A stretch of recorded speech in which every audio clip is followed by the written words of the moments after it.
एक बात रही चिंपैंजी पर जिसका नाम था सुल्तान, जिस पर इन्होंने रिसर्च करके अपने सूझ एवं अंतर्दृष्टि सिद्धांत को सेटिस्फाइड करते हैं। और यह आपके साइकोलॉजी में धड़ल्ले से क्वेश्चन पूछा जाता है। तो सीखने की एक विधि यह भी है। क्या हमने कहा? यह विधि है, सिद्धांत नहीं है।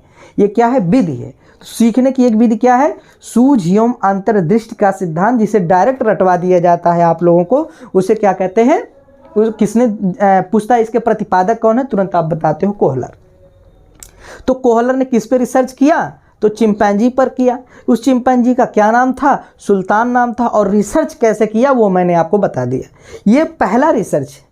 इसके बाद आपको बताएं, जो आप लोगों को नहीं पता होगा, चिंपैंजी के बाद उन्होंने फिर एक बंदर पर, मतलब फिर एक चिंपैंजी पर फिर एक रिसर्च किया।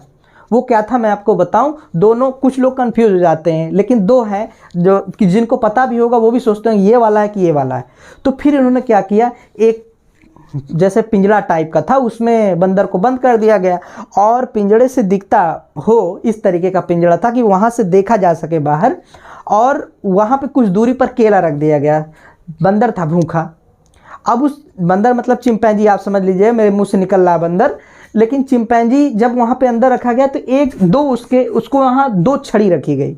और वो छड़ी का स्ट्रक्चर ऐसा था कि मान लो छड़ी को इसमें सेट किया जा सके, लगा दिया जाए और ये क्या है, पूरी की पूरी छड़ी बन जाए। तो दो अलग अलग छड़ियाँ यूँ थीं और दोनों क्या किया, वहीं रख दिया गया था। और चिंपैंजी की भूख बढ़ती गई और उसने क्या किया, पहले छड़ी से और उसको खींचने का, धीरे धीरे उसकी सूझ बढ़ती गई।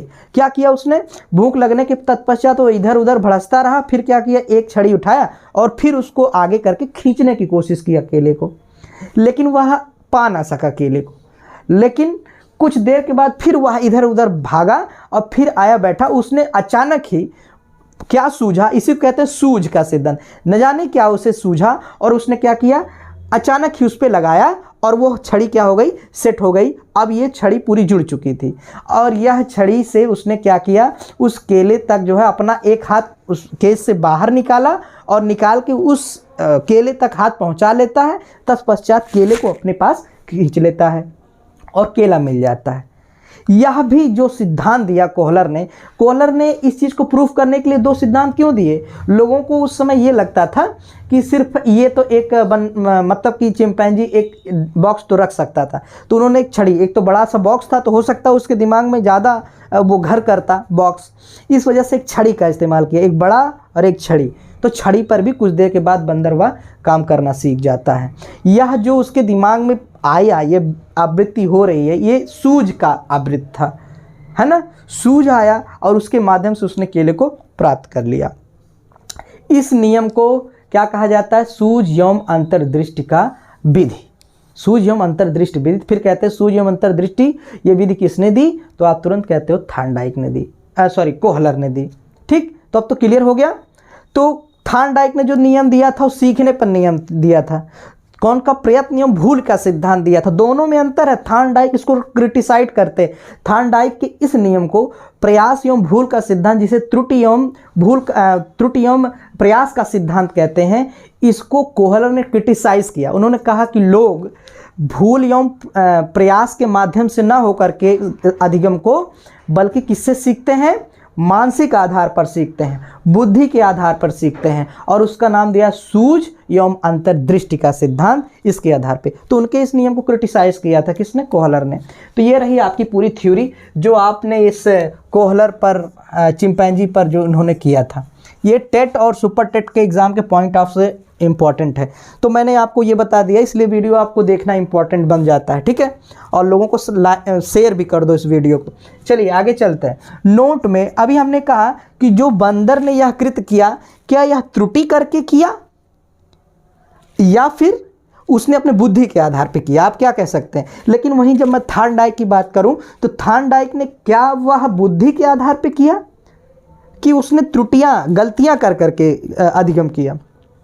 हमने बताया था थार्नडाइक में कि वह जो एक केज में बंद थी और ट्रांसपेरेंट सा, जिससे वह बाहर देख सके, और उसमें उस बॉक्स में क्या था, एक दरवाज़ा लगा हुआ था, और बिल्ली क्या है, आकस्मिक ही अलग अलग बटनों पर अपने पाँव को मारती है। लेकिन एक आकस्मिक ही ऐसा होता है कि जो सटीक बटन जिससे वह दरवाज़ा खुलने वाला होता है उस पर जाता है पैर उसका और वह दरवाज़ा खुल जाता है। तत्पश्चात फिर उसे बॉक्स में लाया जाता, फिर देखा जाता है वह गलती दोबारा नहीं करती बिल्ली। तत्पश्चात वह उसी बटन पर हाथ पैर अपना मारती है और वह दरवाज़ा खुलने लगता है और वह मछली के मांस के टुकड़े को खा लेती है।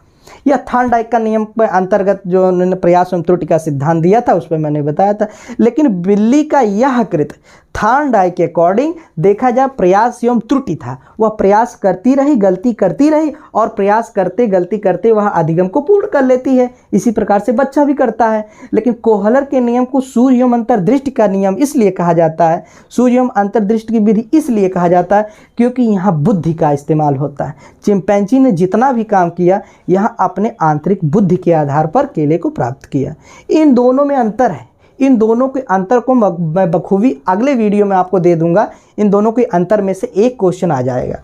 अब तक तो नहीं बनाया, लेकिन यह बनाना ही बनता। अगर आयोग के क्वेश्चन है तो ये इंपॉर्टेंट क्वेश्चन है, ये बनने क्वेश्चन। इस वजह से आगे हम चलते हैं। अब देखिए, अब हम इसीलिए कहते हैं कि सूझ एक बौद्धिक समायोजन है।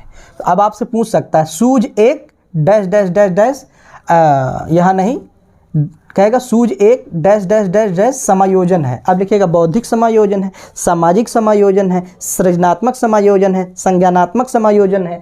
तो 4 ऑप्शन रहेंगे जिसमें क्या होगा, सूझ जो है बौद्धिक समायोजन है। ठीक है, बुद्धि के आधार पर काम किया जाता है, अधिगम को सीखा जाता है। ये किसके अकॉर्डिंग, कोहलर के अकॉर्डिंग। या लिख देगा कोहलर के अकॉर्डिंग सूझ एक डैश डैश डैश समायोजन है, तो बुद्धि का समायोजन है। ठीक, ये क्वेश्चन बन जाएगा आपके टेट एंड सुपर टेट में। ये जो मैं क्वेश्चन बता रहा हूँ ये मेरा पर्सनल एक्सपीरियंस है। साइकोलॉजी माहिर बना के छोड़ूंगा, मैं आपको बता रहा हूँ। आप चाहे अंदरा बंदरा बहुत सारे ऐसे कोचिंग हैं आपके यूपी में और भी जगह, लेकिन ये साइकोलॉजी जो आप पढ़ रहे हैं समझ लो किताब पढ़ रहे हैं आप। फिर इसके बाद आपको साइकोलॉजी की जब तक ज़रूरत होगी भारत में तब तक यही वीडियो देखते रहना, आपको क्वेश्चन यहीं से मिलते रहेंगे।